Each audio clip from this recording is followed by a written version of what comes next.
Hala, Dave, inutusan si Luis na kukuhanin ng perang meron na nasa kamay ni Katekram. Grabe na ang ginagawa ngayon ng isang batang kargador. Nanoy pinulot sa Divisoria para alagaan ni Katekram.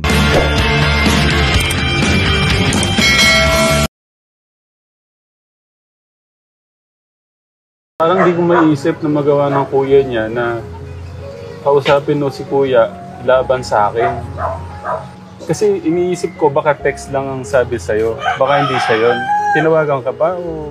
Text po, tapos minsan nag-ano po, may call po. Minsan.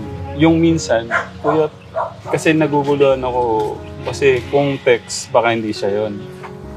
Kaya pinili kong linawin talaga kung si Kuya Dave mo mismo ang nagsasalita gusto kong isama laban sa... Yung about po doon is text, tinext po niya sa akin, parang chat po namin dalawa. Nung nasa, ano po kami, sa biyahe po. Parang sabi po niya, parang, kunin daw po namin yung pera po. Sa akin, hindi ko na. Parang gano'n. Parang gusto niyang kunin po kasi sabi niya naman na pera natin yun, dapat kunin natin. So, akin po, hindi naman po kailangan. Sa akin po, wala naman po siyang nabanggit sa akin about na magsasalita po sa ganyan. Nag-comment daw po pala si Kuya Dave na kasama daw po ako. Wala naman po kung alam po sa about sa pagsasalita po na yun. Hala, Dave, inutusan si Luis na kukuhanin ng perang meron na nasa kamay ni Katekram. Grabe na ang ginagawa ngayon ng isang batang kargador. Nanoy pinulot sa Divisoria para alagaan ni Katekram.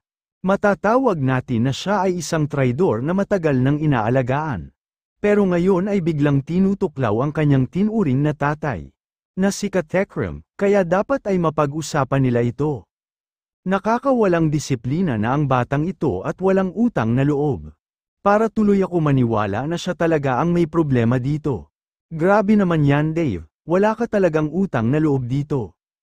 Ito ang gagawan natin ng reaction video, mga kababayan. Pero bago yan ay nais ko po siya nang ilike ang video na ito. At paunawa lang po, na sanay patapusin mo nang panoorin ang kabuuan ng video na ito. Para inyong malalaman ang nilalaman nito, at please subscribe at suportahan po natin ang channel ni Katekram Vlog. Maraming salamat po. Yes, mga kababayan, kaset si Luis, ay inengganyo na ni Dave. Para kuhain ang pera, na nasa kamay ngayon ni Katekram. Dito ating makitaan talaga na si Luis ay hindi nagpatinag at matibay ang kanyang paniniwala na siya ay balang araw ay matutulungan talaga ni Katekram dahil hindi kasi siya nagpadala kay Dave. Kung ano man ang sinasabi tungkol sa pera na umano'y pinapakuha ni Dave. Bagkus ay siya pa nga ang nagbibigay ng payo sa kuya niya na huwag nang umalis sa poder ni Katekram dahil balang araw ay ito ang nakakatulong sa kanya pang matagalan. Kung may problema man, pagdating sa financial at paggabay sa kanila. Mabait na tao daw ang nag-aalaga sa kanila, at bakit sa isang iglap lang ay nagbago ang ugali at katangian na meron ang kanyang kuya kaya hinihikayat niya talaga nasaan na balang araw at baka pagdating ng araw ay matauhan daw umano si Kuya Dave niya at bumalik sa poder ni Katekram. Ito ang mga sambit at salita na binitiwan ni Luis para sa kanyang kuya. Grabe naman, nakakaiyak at nakakapanindig balahibo ang sinabi ni Luis na para bang siya ang mas matanda kesa kay Dave. Yung pagbawi lang, doon yung nagtawag sa'yo. Hindi po, chat lang po yan, pero minsan po, nagko-call po kami pag nagkakamustahan ka. Pero yung kumustahan, paano? Kumusta si kuya mo? Parang okay naman daw po, parang sabi po, pag tatawag siya, kumusta ka dyan, parang ganyan. Ano ang balita sa'yo, parang ganyan. Nagulat niya po nung chinat niya ako na parang, sabi niya, wala na ako dun sa bahay, parang ganyan. Sabi ko pa naman sa kanya nung di ba, umalis po ako. Sabi niya sa akin na parang paalis na siya na tanong. Sabi ko, wag ko umalis. Parang sabi ko, isa para sa'yo naman yan eh. Ako parang mapapabuti ka naman yan. Parang huwag ka umalis yan. Huwag mo sayangin yung pagkakataon. Sinat ko pa siya nun. Tapos nung kinabukasan niya tayo yun, na parang ang chat na sa akin, wala na daw po siya dun. Kasi kukunin ka, magsasalita laban sa tatay niyo. Anong naramdaman mo nun? Sabi ko po sa kanya, parang, dapat hindi ko po kaya, parang gano'n. Sabi ko, ikaw na lang ako kung gusto mo para sa akin, ayoko ako. Parang kunin mo yung sa'yo. Kaysa pagpunta pa ako doon, nakakuha naman ako ng allowance. Okay na ako doon, parang nakakaya po, parang gano'n. Tapos anong sagot ni kuya mo? Sabi niya, kukunin niya daw yung kanya. Yun po yung sabi niya. Siyempre, nag-uusap yun ni kuya mo. Ito, linawin ko na rin, manggagaling sa'yo. Kasi pagkakasabi niya, araw-araw daw siyang umiiyak. Yung honest na wag mo na akong pagtakpan kahit konti. Ba't ako nagsisermon? Ba't minsan sobrang bigat ng pananalita ko? Saan nanggagaling? I-explain mo na lang sa amin, kuya. Alam ko mas... ayaw ko kasi manggaling mo sa akin, kay kuya na lang. Ba't saan nanggagaling yung sobrang bigat minsan kung magsalita man ako?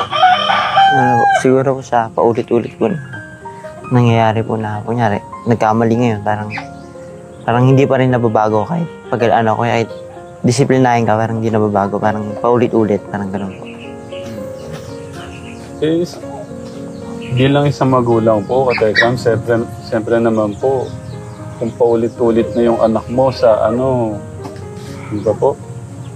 Si kuya kasi parang kumari kakain, tingnan nyo, pinipilit mo, ayaw, parang gano'n, yun lang naman. Pero lately lang, kaya sobrang parang ang bigat ng loob ko sa kanya. Yun nga, about doon sa hindi nagpapaalam. Saka yun nga, number 1 pala, yung baka ma-aksidente po siya na dahil lang sa motor. Ayaw ko namang sisihin ng nanay, ng kapatid. Kasi isang iglap lang talaga doon pag buhay yung nakasalalay. Tapos nalaman ko pa kahapon, si Tito Francis mo pala, patago siyang nagpapadala ng pera na napakalaki. Akala ko sa'yo lang, mas malaki pala yung sa kanya. Kaya pala sabi ko, araw-araw may Lazada. Nagugulat si tatay. Kay kuya din, sabi ko, gano'n, ba't araw-araw, di ba kuya, halos araw-araw na may dumarating na Lazada. Kayo mga kababayan, sana ay magbigay kayo ng inyong komento, reaction at suhestyon, para ating malaman ang inyong damdamin at saloobin at may parating sa Kalingap Team, at mabigyan ng aksyon ang ganitong sitwasyon. Pero bago ko tapusin ay isang mapagpalang araw mga kababayan, lalo na sa ating ama na si Kuya Val Santos Matubang, Ate Edna Vlogs at Kalingap Rap at Katekram Vlog. Maraming salamat po.